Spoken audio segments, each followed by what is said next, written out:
Hai guys, welcome back at my YouTube channel. Kembali lagi sama gue Nilam. Jadi di video kali ini gue pengen curhat part 5, dimana sharing gimana caranya waktu itu gue menurunkan berat badan. Sebelum gue curhat, sebelum gue sharing-sharing, gue mau terima kasih banget sama kalian semua yang udah nontonin video gue dari curhat part 1 sampai part 4. Dimana curhat part 1 sama part 2 itu penontonnya udah 1000 lebih. Dan yang part 2 udah hampir 2000 viewer. Thank you so much guys. Nah, di video part 1 dan part 2 itu, curhat part 1 dan part 2 itu ternyata ada beberapa komen yang tanya, gimana sih caranya dulu gue itu diet gitu kan? Pakai metode apa Kak? Cara dietnya gimana? Tersiksa enggak gitu. Jadi sebenarnya waktu itu dibilang diet sih kayaknya nggak diet ya. Gue cuman berusaha menurunkan berat badan.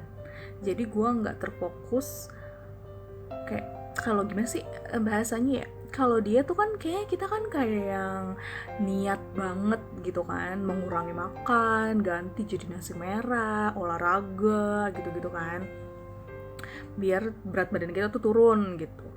Tapi kalau waktu itu gue tuh gue nggak berpikiran seperti itu. Jadi pikiran gue cuman nurutin kata dokter aja gitu, kalau gue harus nurunin berat badan. Sebenarnya suruh diet, cuman karena gue nggak boleh stres juga, akhirnya gue pilih cara ya udahlah pelan-pelan aja gitu, nggak usah yang ngoyo harus turun berat badan sekian gitu. Ya alhasil gitu, berat badan gue emang turunnya nggak banyak, nggak signifikan banget, karena selama 9 bulan itu, dari Juli sampai April, 9 bulan itu gue cuman berat badannya totalnya turun sekitar 12-13 kilo. 12-13 kilo dalam waktu 9 bulan. Berarti kan sebulan itu gue turun cuma 1, sekian kilo kan. Sebulan tuh gak nyampe 2 kilo turunnya. Gak yang drastis banget turunnya. Dari 72 kilo ke 59 dalam waktu 9 bulan.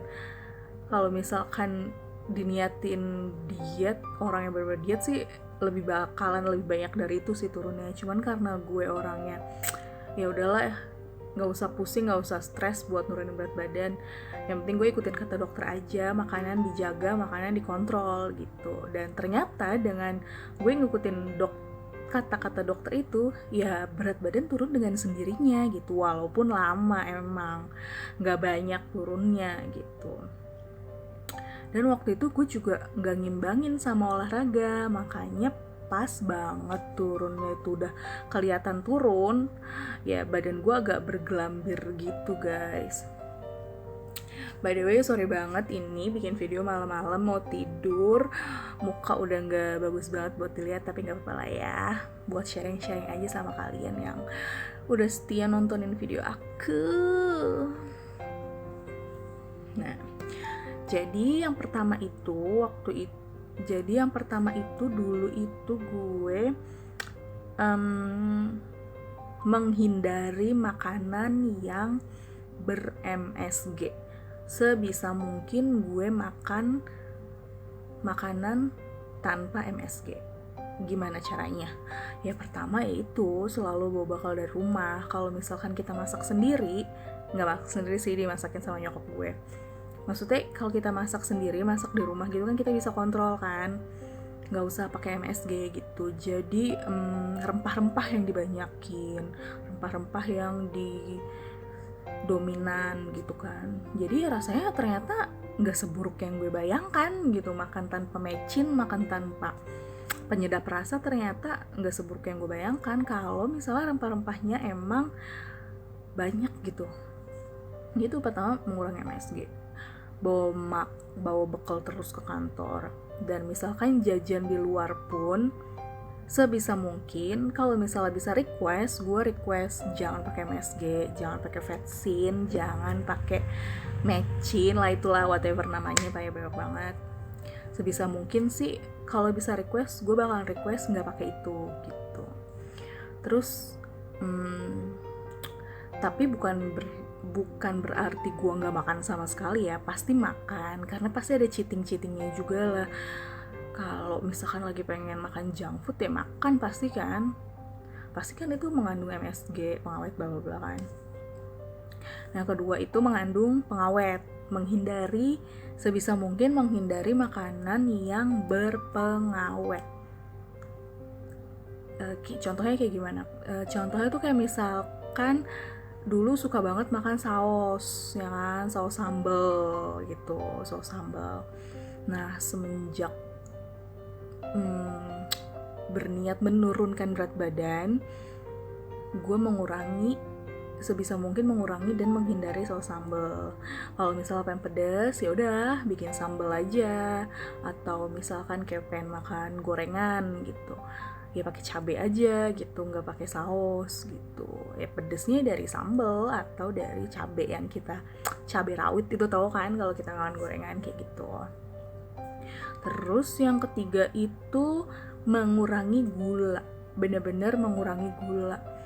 Jadi dulu itu hampir tiap hari gue itu pasti jajan es-esan gitu kan, yang entah Thai tea, milk tea, boba-bobaan, atau enggak pop ice, terus kopi-kopi saset gitu. Itu tuh pasti gue ngindarin banget. Dulu tuh jadi kayak setiap hari malah kayak bisa dibilang gue tuh jajan kayak gituan, yang kalau misal istirahat gitu di kantor beli es, paling enggak Nutrisari, kalau enggak pop ice tuh pasti gue minum. Terus kalau jalan keluar gitu, chat time lah, hop lah, dum lah, apalagi sih boba-bobaan kayak gitulah. Nah itu selama 9 bulan gue mengurangi itu banget. Minum sih, cuman enggak tiap hari kayak dulu gitu. Kayak duluan tiap hari istirahat mau makan beli Nutrisari, beli pop ice. Nah sekarang enggak, gue ganti jadi air putih. Terus yang misalkan ngantuk dikit di kantor, yang biasa langsung nyeduh kopi saset, itu gue enggak, ya ditahan-tahanin aja lah, nanti mungkin ya lama-lama terbiasa juga sih nggak ngopi gitu. Kayak dulu tuh ngopi kan wajib banget gitu tiap hari di kantor, pasti sekitaran jam-jam 3, jam 4 tuh kan jam-jam krusial banget tuh, lagi capek-capek ya, kayak antara mau pulang terus capek kerja tuh pasti kan bikin kopi gitu kan. Dan tahu sendiri kan kopi saset itu gulanya kayak gimana gitu. Nah selama 9 bulan itu gue mengurangi kopi-kopian itu. Terus yang keempat, waktu awal-awal diet itu gue sempet makan nasi merah memang gitu. Makan nasi merah, terus kalau misalkan pengen makan yang digoreng-goreng itu gue sebisa mungkin pakainya minyaknya yang Barco gitu. Nggak tahu kenapa sih, kayak ya buat lebih sehat aja gitu, cuman kayak gitu nggak bertahan lama sih, karena gue sendiri memang nggak terlalu suka beras merah ya. Dan kadang juga kalau makan kan ya udah yang ada di rumah aja gitu. Jadi itu tuh nggak bertahan lama sih, kayak makan beras merah. Terus kalau makan gorengan yang harus digoreng sama minyak khusus itu kayak cuman sekitar ya 2-3 bulan lah. Setelahnya habis itu ya udah makan biasa aja, cuman ya tetap tidak menggunakan MSG kalau memang masakan di rumah gitu. Terus kalau misalnya nanya porsi makannya gimana kak gitu, kalau porsi makan itu ya biasa aja sih, makan kayak biasa, karena memang sebenarnya gue pun kalau makan nasi itu nggak banyak, paling 1 centong, sumpah beneran.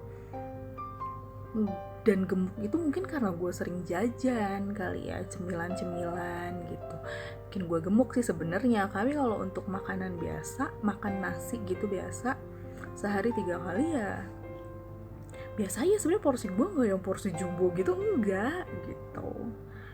Terus ada lagi pertanyaan, kak kesiksa nggak selama diet gitu, soalnya aku kepikiran katanya diet harus turun gitu. Awalnya tuh gue mikir, aduh bulan depan gue check up nih ke dokter, gue harus turun berat badan gitu. Cuman kalau misalkan ternyata kalau gue berpikiran kayak gitu, berat badan gue malah nggak turun.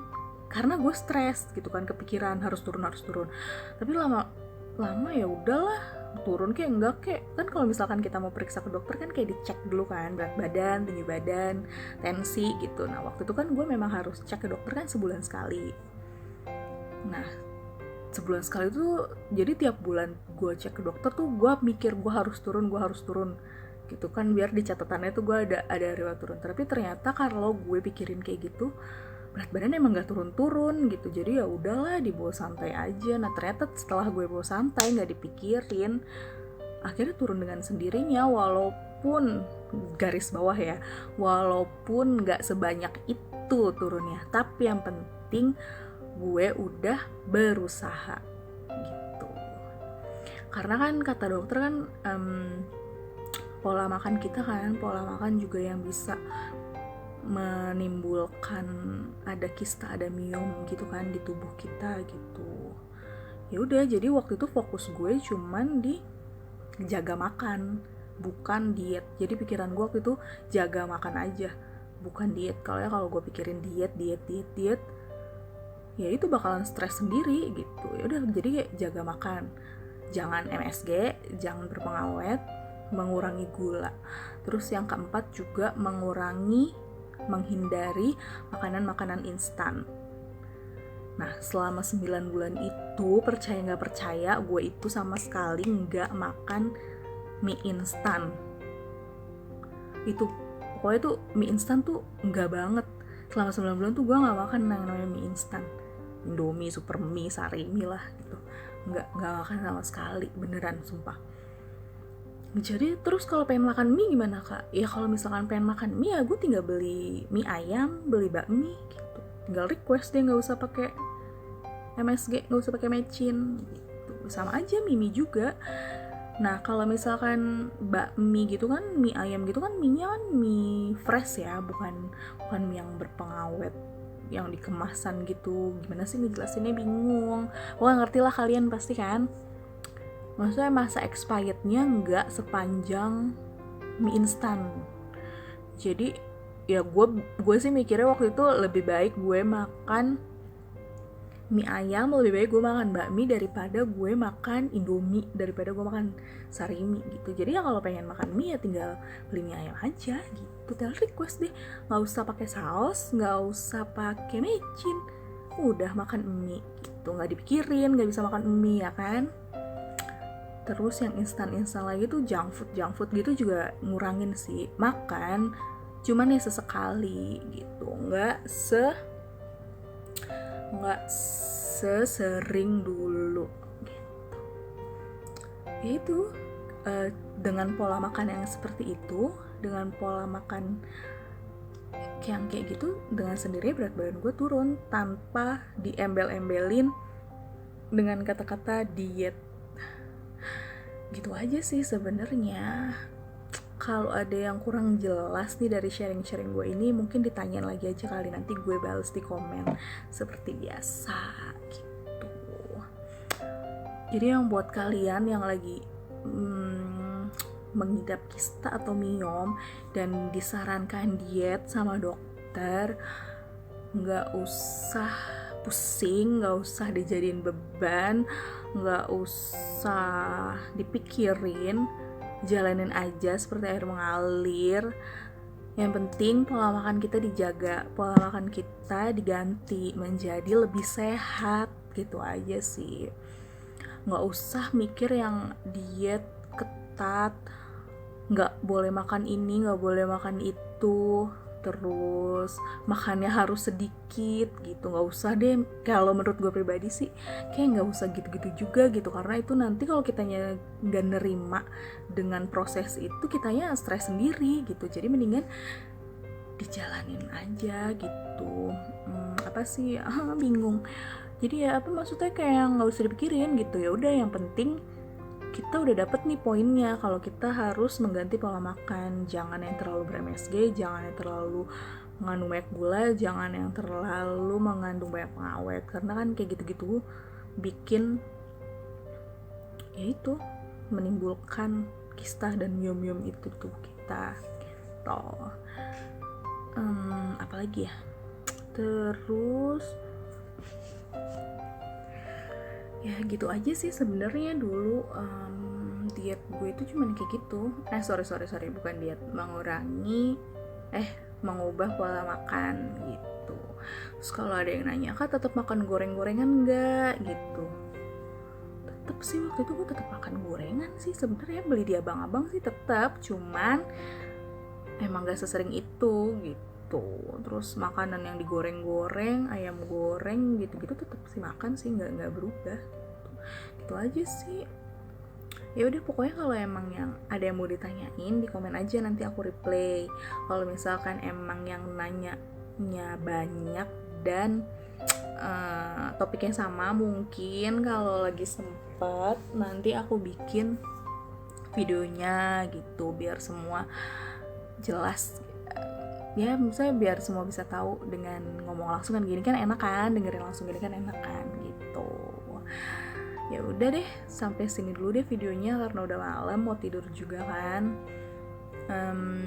Yang belum subscribe ya, like videonya supaya kalau misalkan ada sharing lagi nanti gue bakalan sharing. Oh iya, waktu itu gue pengen bikin sharing yang tentang menyusui gitu, cuman belum sempet, lupa malah bikin yang diet karena emang pertanyaannya kebanyakan yang dari situ sih. Ya udah, yang belum dikasih momongan, semangat ya kalian, suatu saat nanti pasti akan dapet.